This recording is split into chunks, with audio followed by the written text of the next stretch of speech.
मित्रांनो, ह्या वर्षीचे गणेश चतुर्थी व गणेश पूजन हे भाद्रपद शुक्ल चतुर्थी म्हणजे शनिवार दिनांक 7 सप्टेंबर 2024 रोजी येत असून त्या दिवशी दिवसभरामध्ये आपण कधीही गणपती बाप्पांची मूर्ती आणू शकतो।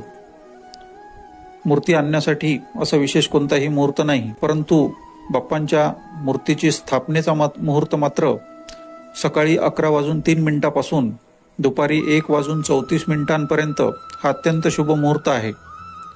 सार्वजनिक मंडळाच्या मूर्तीच्या स्थापनेसाठी मात्र सायंकाळी 6 वाजल्यापासून तर 7:15 एक मुहूर्त असून त्यानंतर रात्री 9 वाजल्यापासून रात्री 10:15 देखील शुभ मुहूर्त आहे। पंचांगामध्ये जरी त्या दिवशी सायंकाळी 5:36 भद्रा दाखविलं असलं तरी श्रीच्या मूर्तीच्या स्थापनेमध्ये भद्राची कोणतीही अशी अडचण नाही।